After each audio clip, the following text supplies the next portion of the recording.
Isang mapagpalang araw po sa inyo mga kahani. Masaya ko pong ibabalita sa inyo ang pagkakadiscovery ko kung paano linisin ang mantika. Narito na po ang madumi nating mantika. Ito po yung mantika nating madumi na pinaghaluan ng prito na madudumi. Pinagsama-sama na po siya. Kapag palagi ka nagpiprito, ito talaga ay mangingitim na mangingitim. Kaya alam niyo po ba na pwede ito maging crystal clear? Na kagaya nito na dating maitim na mantika. Kaya excited na po akong ibahagi ito sa inyo. Dati po, ganito ang kulay niya. Malatak at madumi.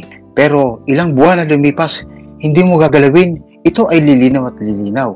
Alam naman po natin na maraming gamit ang asin sa ating mga kusina. Kaya samahan niyo ako mga kanin na ilipat natin itong maduming mantika dito sa kabilang garapon. Nilinis ko na pong mabuti itong garapon. Pinunasan para matanggal ang tubig at hindi makontaminate. Bumili nga pala ako ng 10 pisong asin sa palengke at marami na pala ito. Kaya nagpasya ako na kalahati lang ang iligay kong asin dahil maliit lang naman ang garapon. Bali 5 piso lang ang aking magagastos. Alam naman natin napaka-epektibo ng asin. Ito ay ginagamit sa ating mga pamamahay noong unang panahon pa at noong unang sibilisasyon. Hindi lang sangkap sa pangluto, panlinis pa at pag-preserve pa sa mga bagay-bagay. At ito po yung dating madumi na luminis. Ito po ang itsura niya dati. Sadya ho talagang malaki ang pagkakaiba. At nakita niyo naman ang asin, napakalinis tingnan. At alam mo ba ang asin na ito'y nag-a-absorb ng mga dumi? At pati na rin ang mababaong hamog sa paligid. At pwede rin natin itong gawing toothpaste bilang pang-emergency kung wala kayong toothpaste sa bahay. Kaya napaka-importante ng asin sa kasaysayan ng tao. Kaya halina kayo't isalin natin itong asin sa garapon. Balik kalahati lang ng kalahati or 1/4 ng sukat ng asin doon sa kabuuang sukat ng garapon. Ang salita palang Ingles na salary o sweldo sa Tagalog nagmula sa salitang salaryum na may root word na sal. Ang ibig sabihin nito ay asin. Ginamit ang asin bilang pambayad sa mga Romanong sundalo. Dahil noong mga panahon na yon ay napakamahal ng asin dahil maituturing na ito'y pangunahin nilang produkto.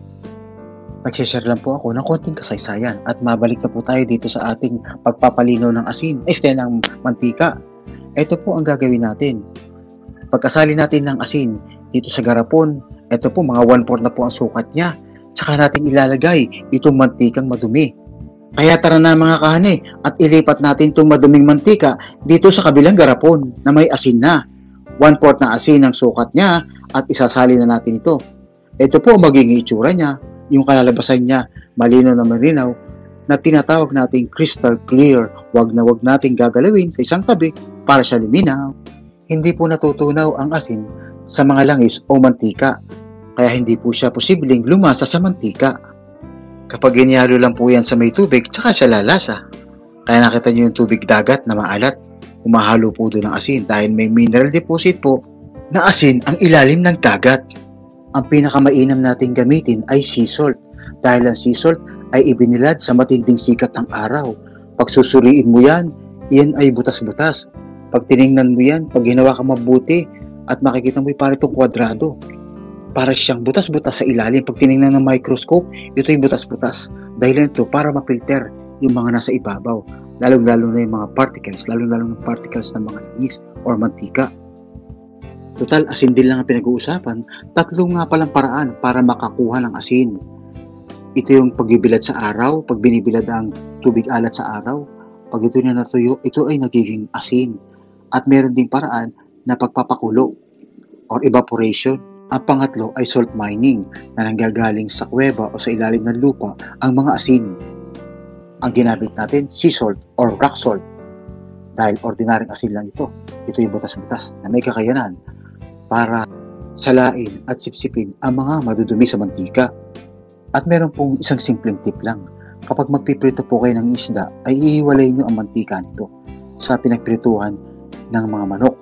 Ihiwalay nyo po ang pinagprituhan ng isda o seafood sa pinagprituhan ng karne para madali at hindi maghalo-halo ang amoy.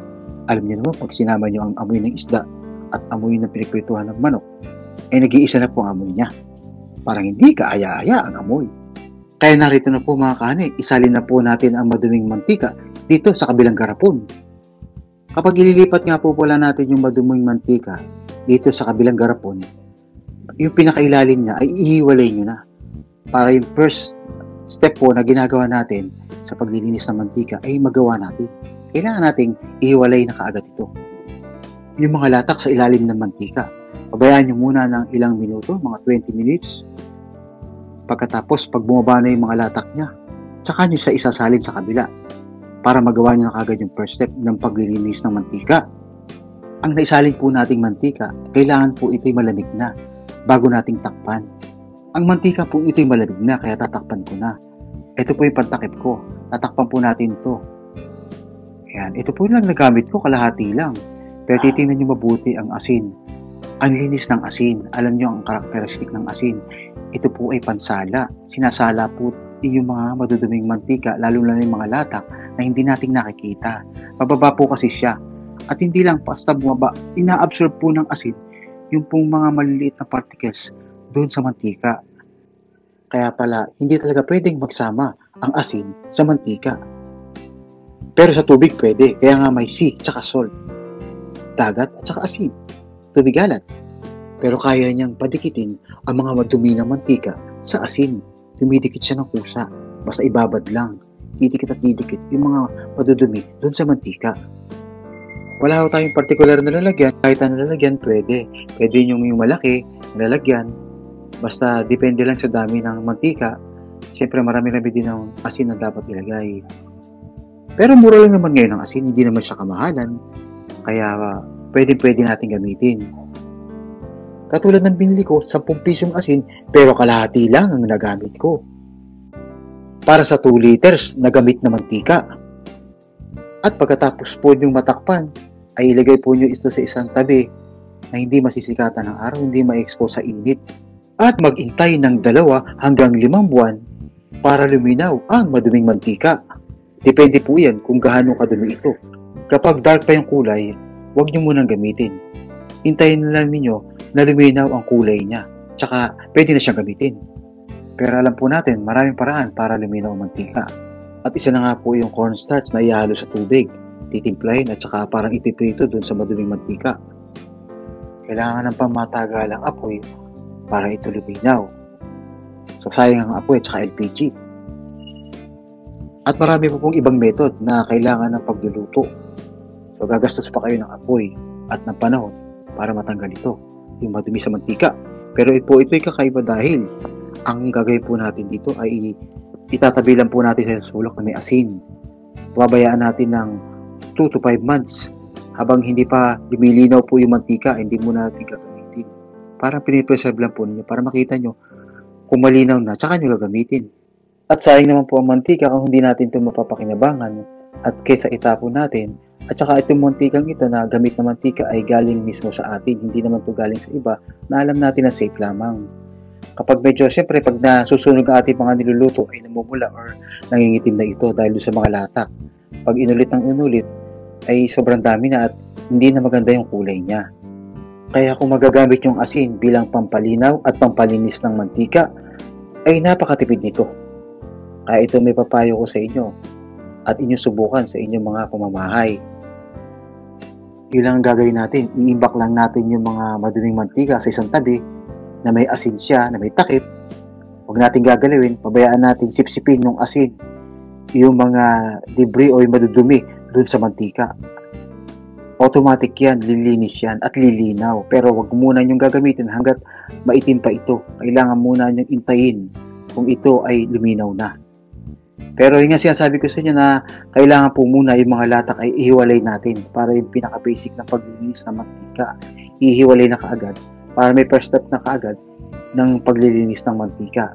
Yun ang kaagad ang gagawin natin para pag sinali natin sa garapon ay medyo malinis na siya.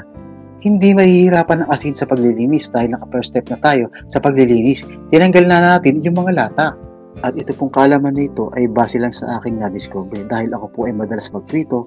Siyempre dumudumi yung mantika. Kung ano yung pinagagawa ko para luminaw lang yung mantika. Kaya ito yung isang ito sa na-discover ko. Pinabayaan ko lang yung mantika at lagyan ko ng asin na matagal at nag-iiba nga talaga ang kulay niya. Kahit nga ako ay nabigla din sa aking nakita. Biruin niyo naman pumuti yung mantikang madumi dahil lang sa asin. Kaya isinare ko kagad dito sa inyo. Ito po yung mantika sa kaliwa na dating maitim na luminaw. Yan po yung pinabarang ko ng asin.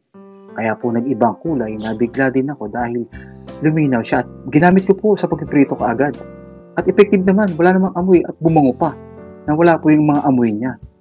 Ang nililinis ko pong mantika ay galing sa mga pinagprituhan ng manok. Pero sa kapiprito nyo, nangitim na siya na nangitim. Pero pagka po yung mga pinagprituhan ng mga seafoods, medyo malansa po at saka masyado maraming latak yun. Ang gawin nyo doon, tiningin nyo muna. Tanggalin nyo muna yung mga latak at saka nyo isalin sa asin. Pero ihiwalay po dapat talaga kaagad para ho iba yung paglilinis niya. Medyo mahirap pong linisin ng mga pinagprituhan ng isda or seafood doon sa mga karne. Kasi mas medyo maano po yung mga karne, medyo mabango-bango po yun kumpara doon sa mga isda. Kaya hanggang sa muli po, ito po si Mr. Rene po na nagsasabing huwag nating kaseryosohin ng buhay. Enjoy lang natin kung anong meron tayo. Salamat po!